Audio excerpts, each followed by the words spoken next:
Bonjour à tous, alors bienvenue pour cette vidéo, cette fois-ci axée sur le grip, plus exactement la hauteur du grip.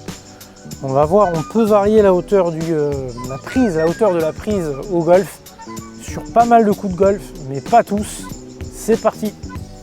Vous avez vu, changement de décor, donc là on est au golf Château-les-Mers, un beau petit parcours 9 trous, donc je vous invite à venir faire un tour. Il y a tout ce qu'il faut pour s'héberger, l'hébergement vraiment pour être haut de gamme, avec des piscines, tout ce qu'il faut pour passer des vacances sympas. Donc on les remercie de nous accueillir pour cette vidéo. Alors on va voir pour la hauteur du grip, du drive en passant par le putting. Alors bon, pour des raisons pratiques, je vais rester ici. Je ne vais pas mettre un drive, vous imaginez bien, à même pas 20 mètres du trou. Mais donc, bon, pour le drive, alors il y a des choses aussi, je ne vais pas faire de la redite. Comme d'hab, je vais vous renvoyer sur pas mal de vidéos que j'ai déjà faites. Est-ce que déjà au drive, on peut prendre le club plus ou moins haut? Oui, les fidèles de la chaîne, vous avez dû voir, il y avait le drive, les deux options. Comme d'hab, le pop-up en haut est dans la description de cette vidéo. Et j'ai expliqué qu'on pouvait le prendre un peu plus bas. Donc vous voyez, au lieu d'avoir les fameux deux doigts, on rappelle pas trop haut, ça vous pouvez aller voir ma vidéo sur le grip. Pareil, le pop-up et la description, je vous invite à aller voir tout ça. Et donc, on peut le prendre plus bas, on avait vu que c'était intéressant pour contrôler un peu la trajectoire, faire une balle un petit peu plus basse. Donc oui, ça peut se faire, mais attention, pas le prendre, j'insiste, trop. Donc on reste sur les repères des deux doigts. Et si je le prends plus bas, ouais, 3 doigts, maxi 4, ouais, comme ceci, mais pas plus. Donc ça, c'est le drive. On va passer maintenant sur les bois de parcours et attaque de green. Donc là, j'ai un bois 3, ça va être le même principe pour un bois 5, un bois 7. Pareil, sur des grands coups, ça peut être intéressant. Vous voulez jouer un peu dans le vent, donc on rappelle, prendre le club un peu plus bas, un backswing un petit peu plus court, une balle un peu plus au centre dans le stance. C'est un peu les mêmes éléments que pour le drive, les deux options. Et puis j'avais fait aussi une vidéo sur les balles hautes, balles basses, allez la voir où j'explique un peu tout ça en détail. Donc oui, on peut le prendre un peu plus bas, pareil, pas trop haut, haut sur un coup classique, pas trop, et bas sur une trajectoire plus basse, plus contrôlée, mais aussi, attention, qu'elle est plus courte, mais aussi où la balle va avoir tendance à un peu plus rouler des fois. Donc ça, c'est possible. C'est possible aussi sur les fers, un petit peu plus bas, pareil pour la faire plus basse. Bon, elle va être moins longue, mais plus basse, des fois un peu plus roulante. Et c'est aussi intéressant sur des coups, vous voyez, comme j'avais pu faire sur la vidéo aussi, sur des sorties de bunker de fairway, où il était intéressant, pareil, de le prendre un petit peu plus bas, ce club. C'était intéressant aussi de le prendre un peu plus bas, mais pas trop, sur la balle au-dessus des pieds. Voilà, on va voir un peu le petit jeu, mais ouais, sur tout ce qui est grand coup avec les fers et les bois, on peut être pas mal. Balle au-dessus des pieds, petit aparté, j'insiste, bois de parcours, ça peut être risqué. C'est quand même un coup en pente, donc pas forcément accessible à tous. On pourra aller évoquer un peu aussi les grands coups de sandwich avant de passer aux approches. Donc les grands coups de sandwich, j'ai fait une vidéo sur le sujet si vous voulez avoir un peu plus de détails. Donc comme d'hab, le pop-up est dans la description. Et donc sur ces grands coups de sandwich, pareil un petit peu plus bas, mais pas trop, vite un fort risque top. Il faut quand même malgré tout privilégier un angle d'attaque un peu descendant, et le fait de le prendre bas, on y reviendra sur les approches, mais ça enlève les angles, ça aura tendance à avoir, vous avez tendance à avoir du mal à un angle d'attaque descendant, donc trop bas, je ne suis pas fan, un petit peu pourquoi pas, mais attention, petit aparté quand même sur ce petite exception un peu ce coup, faites-le pas trop, c'est une préférence, certains vous diront peut-être autre chose en termes d'enseignant, vous pouvez faire vos tests personnels. Voilà, et puis après, sinon, les bases de ce coup-là, j'ai fait une autre vidéo sur le sujet.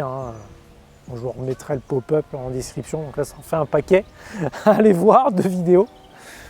On va passer maintenant aux approches. Alors, les approches roulées. Là, les approches roulées, c'est même obligatoire de le prendre plus bas. Pourquoi? Pour enlever les angles entre le bras et le club Et là, ça va permettre d'éviter de faire des grattes et d'éviter qu'il y ait trop d'action de main. Donc, plus que fortement recommandé, à mon sens, quasiment obligatoire. Donc pareil, bas, mais attention, gardez quand même les mains sur votre grippin. Voilà. Donc ça pour l'approche roulée. Donc on a vu, hein, pareil, j'ai fait une vidéo sur le sujet pour aller voir tout ça. Comme d'hab, le pop-up, la description. Et on peut faire ça du pitch jusqu'à un hybride. Voilà, on va éviter tous les wedges, là, les lames. Là, je vais y venir juste après sur l'approche levée. Pour cette technique d'approche roulée, c'est pas trop compatible, cette posture un peu droite avec le grip court. On passe aux approches levées. Ces approches levées, clairement, on a vu tout à l'heure l'approche roulée, oui, conseillez de le prendre plus bas. Par contre, vous amusez surtout pas à le prendre trop bas, à le prendre même plus bas. Sur une approche levée, ça va être léger à peine, parce que même principe, si j'enlève les angles, pas d'action de poignet, pas d'armement, j'aurais tendance un peu à toper la balle et je l'avais évoqué sur ma vidéo sur l'approche levée. Pareil, il y aura le pop-up, moi ça en fait un paquet, je ne sais pas si je vais arriver à tous vous les mettre. Mais on avait vu que sur l'approche levée, il valait mieux favoriser la gratte que la top. Une approche levée, le pire coup que vous pouvez faire, c'est la top qui traverse le green. Et là, si vous êtes là, bah, vous privilégiez plutôt la top. Que là, on privilégie plutôt sur la roulée. À moindre mesure, bien sûr. Et donc là, voilà, très fortement déconseillé de le prendre trop bas. Ça peut être un tout petit peu, à peine au lieu d'avoir 2 doigts, 3 doigts, mais voilà, pas plus, très très léger pour absolument conserver cet angle entre l'avant-bras et le club. Même principe pour les sorties de bunker que l'approche levée par rapport à la hauteur de la prise du grip du club.